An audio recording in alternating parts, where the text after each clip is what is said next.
Hello friends and fellow seekers of wisdom. Today, I want to talk about something we all experience, but rarely confront head-on: solitude. We live in a time where human interaction is at our fingertips. Social media platforms connect us to friends, family, and even strangers from across the world. Our phones buzz constantly, keeping us immersed in an endless stream of conversations, notifications, and content. Yet, in the midst of all this connectivity, we are lonelier than ever before. But let me ask you, is this loneliness really the problem, or is it something else? Is it possible that the problem isn't loneliness itself, but our desperate attempts to escape it? Philosophy offers us a different perspective, one that asks us to reconsider the way we think about being alone. From ancient times, thinkers like Nanak, Kabir, and Malak have told us that solitude is not something to fear. Instead, they argue, it is in this solitude that we find our truest sense of peace, our highest form of joy. So, why is it that we spend so much of our lives running from solitude? Why do we fear it? The world today is filled with distractions. We rush through our days, checking our phones, scrolling through social media, filling every quiet moment with noise. We do all of this because deep down, we're scared of what it means to sit with ourselves, to be alone with our thoughts, with our own company. But here's the truth. We are alone, and no matter how much we try to escape it, we cannot. Loneliness is, in fact, our ultimate destiny. The sooner we accept this reality, the sooner we can stop running and begin to embrace it. Think about it. From the moment we are born, we are taught that being alone is something to be avoided. Parents never leave their children alone for too long, fearing they will be scared or sad. From a young age, we learn that silence, stillness, and solitude are something to fear. And so, we develop this deep-seated fear of being left to our own devices. But what if I told you that solitude is natural? Think back to the earliest days of your existence, the 9 months you spent in your mother's womb. During that time, you were in complete isolation, in utter darkness, surrounded by nothingness. There was no sunlight, no noise, no company. And yet, you were at peace. Psychologists tell us that these were, in fact, the happiest moments of your life. Why? Because during those 9 months, you were in a state of pure rest, completely free from distractions, demands, or fears. You didn't cry, scream, or feel anxious. You simply existed. Even as adults, this memory of peace haunts us. Whether we realize it or not, we spend our lives searching for that feeling again. That perfect moment of calm, stillness, and solitude. We seek it in different ways, in meditation, in vacations, even in the way we design our homes. Think about the rooms we create for ourselves. Peaceful, quiet spaces where we can retreat and rest. Why do we do this? Because, deep down, we long for the tranquility of the womb. Yet, we seem to have forgotten how to sit still. In today's world, the idea of being alone with your thoughts is almost terrifying. That's why we turn to our phones, to entertainment, to constant social interaction. We have been conditioned to think that being alone means being sad, or worse, being incomplete. But philosophers and psychologists tell a different story. They remind us that being alone doesn't have to be a source of suffering. In fact, it can be a path to liberation. In solitude, we can reconnect with ourselves, rediscover our own thoughts, our inner peace. This is where the idea of renunciation comes in. Renunciation doesn't mean giving up everything you love or retreating to the mountains to live in isolation. It means letting go of the constant need to distract ourselves from our own company. It's the act of accepting solitude as a part of life, rather than something to be feared. In America today, there's an experiment taking place that tries to recreate that state of perfect solitude. It's called the sensory deprivation tank. This tank is designed to mimic the experience of being in the womb. It's dark, soundproof, and filled with water that allows your body to float effortlessly, without sinking. People who spend time in these tanks often describe an overwhelming sense of peace, a feeling of being disconnected from the physical world, and yet more connected to their inner selves than ever before. Why do we go to such lengths to recreate this experience? Because we know, deep down, that solitude holds a key to our deepest peace. The sensory deprivation tank is just one tool to help us return to that state. But the truth is, you don't need a tank. You don't need any special equipment. What you need is the willingness to embrace solitude in your everyday life. Meditation is one such practice. Through meditation, you can quiet the mind and become comfortable with being alone. You can learn to observe your thoughts without judgment, without distraction. And in doing so, you can tap into that same peace that existed in the womb. The search for happiness, for salvation, for meaning in life, it's all connected to this pursuit of solitude. We look for peace in the external world, in relationships, in achievements, but what if the peace we're searching for has been inside us all along? Look around you. The world is noisy, chaotic, and full of distractions. But peace is found in silence. It's found in stillness, and it's found in solitude. So let me leave you with this thought. The next time you find yourself alone, don't reach for your phone. Don't turn on the TV or call a friend just to fill the silence. Instead, sit with it. Embrace it. Let the quiet wash over you and listen to what your mind, your heart, and your soul are trying to tell you.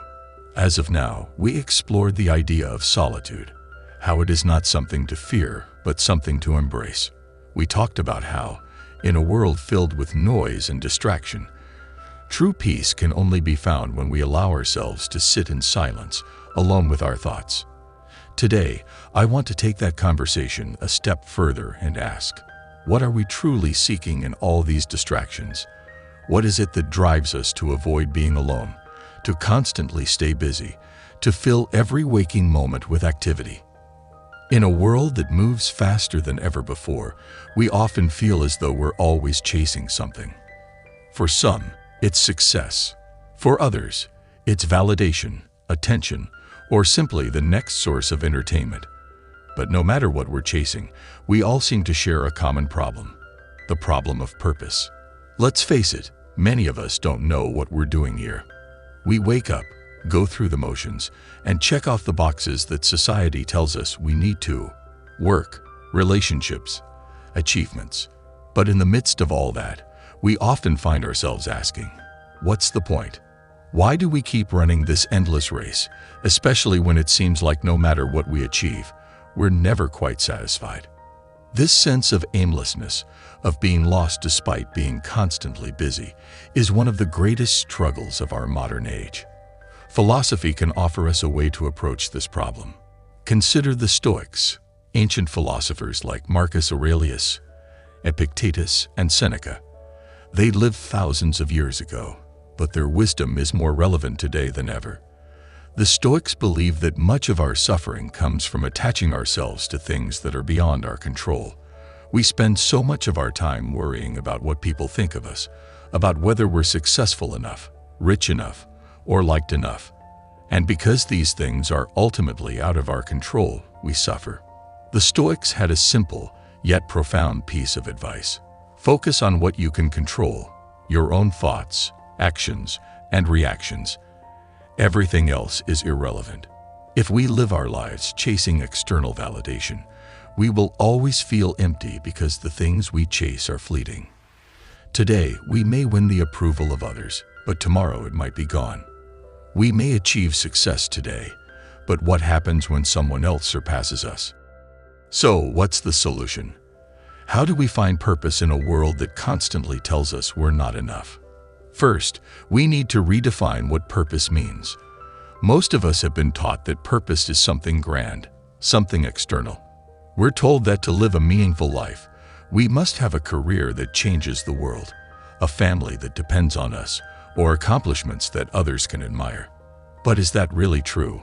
Or is purpose something simpler, something more internal? The Stoics believed that the ultimate purpose in life was not to achieve some external goal, but to live in accordance with nature, to align our actions with our highest principles. In other words, Purpose isn't about what we do, but about how we do it. It's about living with integrity, kindness, courage, and wisdom, no matter the circumstances. This brings us to a critical realization. Purpose is not something to be found out there in the world. It's something we create within ourselves. Now, let's take a moment to think about how this applies to our modern lives. Every day, we're bombarded by messages telling us we need to do more, achieve more, and be more. Social media amplifies this problem. We scroll through our feeds, seeing the highlight reels of other people's lives, and we compare ourselves to them. We see someone with a better job, a more exciting lifestyle, or a more loving relationship, and we wonder, why isn't that me? But the truth is, comparison is the thief of joy. When we compare ourselves to others, we lose sight of our own journey, our own values, and our own purpose. The Stoics would remind us that the only person we should compare ourselves to is the person we were yesterday. Are we living with more integrity, more wisdom, and more kindness today than we did before? That is the only comparison that matters. In this sense, purpose becomes less about achieving some monumental goal and more about the small, everyday choices we make. It's about showing up to life as our best selves, whether that's in our relationships, our work, or even in how we treat ourselves. Purpose is found in the present moment, in the way we handle the challenges and opportunities that life throws at us.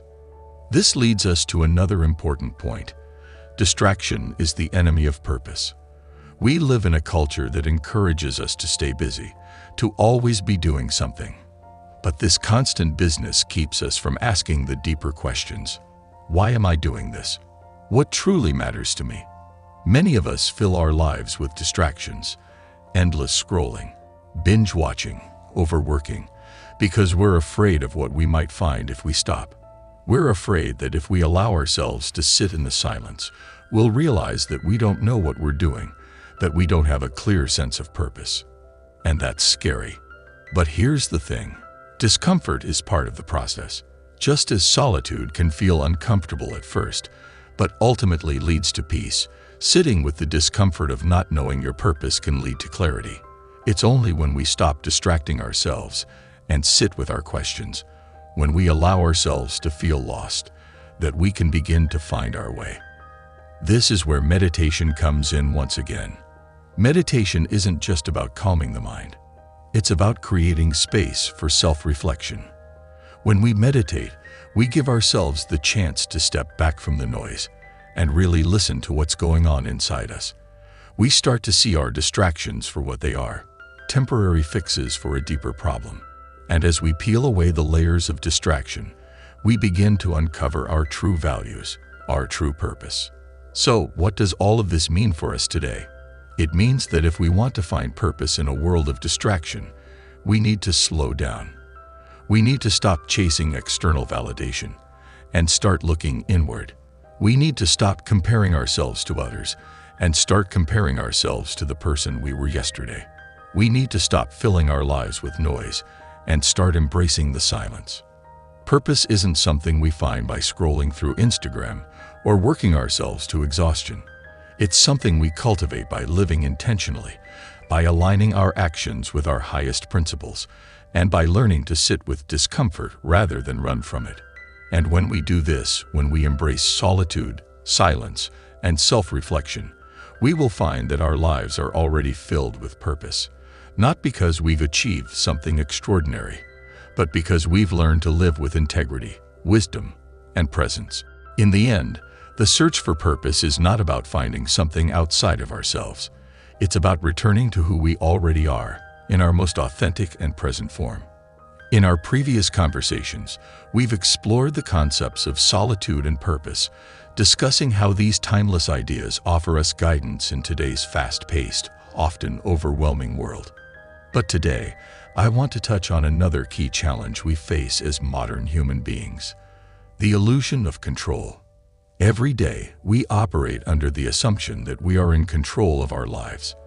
We make plans, set goals, and expect things to go our way. And when they don't, when life throws us a curveball, we often find ourselves overwhelmed with stress, anxiety, or even despair.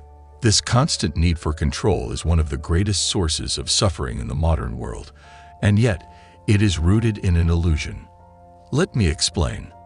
We live in an era where we are taught that we can control our destiny, that with enough hard work, intelligence, or resources, we can shape our lives exactly how we want them to be. This idea is incredibly seductive, and it has fueled much of the ambition and progress we see around us.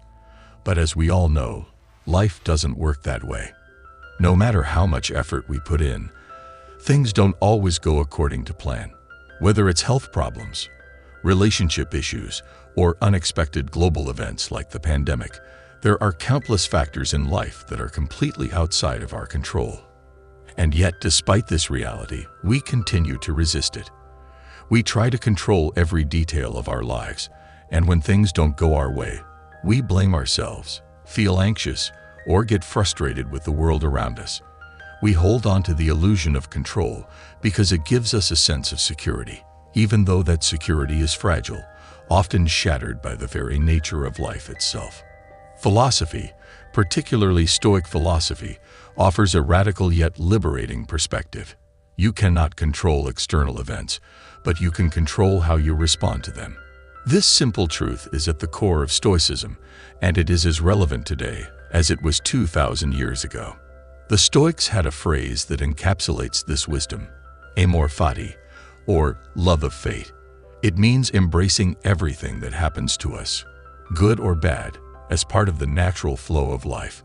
The Stoics didn't just suggest we accept the things we cannot control, they believed we should learn to love them. Why? Because everything that happens to us is an opportunity for growth, for learning, and for cultivating inner strength. Let's think about this in the context of today's world. How many of us have plans that have been disrupted, goals that have been delayed, or lives that have taken unexpected turns? We get frustrated. We ask, why me? And we fight against reality as if we can will it to change. But what if, instead of resisting these changes, we embraced them? What if we saw every challenge not as an obstacle, but as an opportunity to grow? The Stoic philosopher Epictetus famously said, "It's not what happens to you, but how you react to it that matters." This is where true freedom lies, not in controlling the events of our lives, but in controlling our attitude toward those events. When we accept that we cannot control external circumstances, we free ourselves from the constant anxiety that comes from trying to manage the unmanageable. Think about it.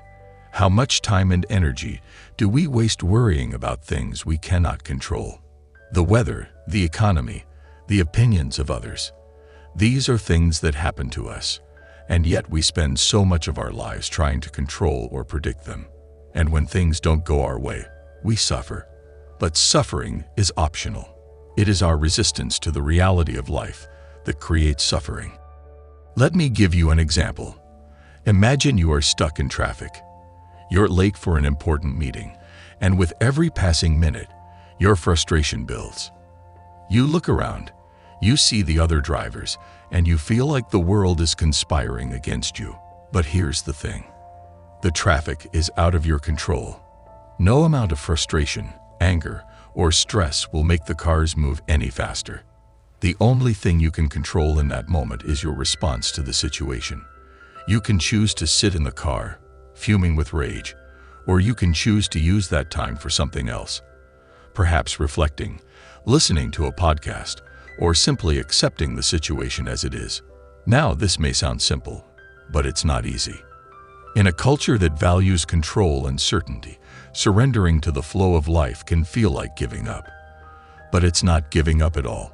It's freeing yourself from the constant need to fight against what is. This brings me to another crucial point: the importance of letting go.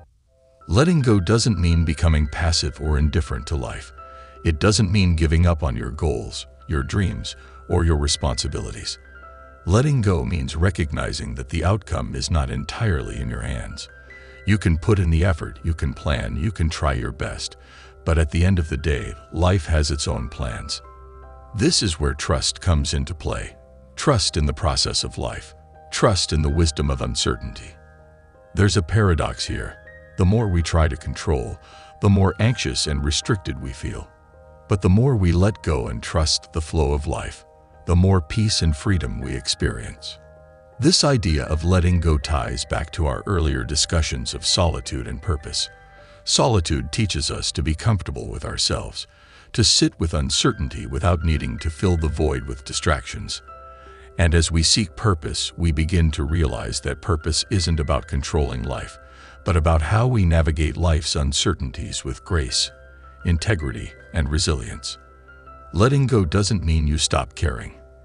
In fact, it allows you to care more deeply about the things that truly matter. When you let go of the illusion of control, you stop wasting energy on things that don't matter, and you begin to focus on the things you can influence, your actions, your choices, your values. In this way, letting go is an act of liberation. It frees us from the constant burden of trying to manage every aspect of life, and it allows us to live with greater clarity and focus. There's another important aspect to letting go: forgiveness. So often, we hold on to grudges, pain, and resentment because we feel like holding on gives us power. But holding on to these emotions only hurts us. It's like carrying around a heavy weight. It doesn't affect the person who hurt you, but it weighs you down. Forgiveness is not about excusing bad behavior, but about freeing yourself from the burden of carrying anger and resentment. By forgiving, by letting go, we reclaim our energy and redirect it toward the things that matter most: our personal growth, our relationships, and our well-being. So, how do we begin to let go in practical terms? It starts with awareness, becoming aware of the things that are outside of your control and learning to accept them. When you find yourself caught up in worry or frustration, ask yourself, is this something I can control? If the answer is no, then let it go. Shift your focus to what you can control: your thoughts, your actions, and your response. This shift in mindset is incredibly powerful because it puts you back in the driver's seat of your own life. You may not be able to control the road or the weather, but you can control how you navigate the journey. In the end, the illusion of control is just that, an illusion. We can't control everything that happens to us, but we can control how we respond. And in that response, we find our freedom. True inner freedom comes from embracing life as it is, not as we wish it to be. It comes from letting go of the need to control, from trusting the process, and from focusing on what we can influence: our thoughts, our actions, and our attitude. When we let go of the illusion of control, we open ourselves up to the possibility of living a life that is more peaceful, more purposeful, and more free. Thank you.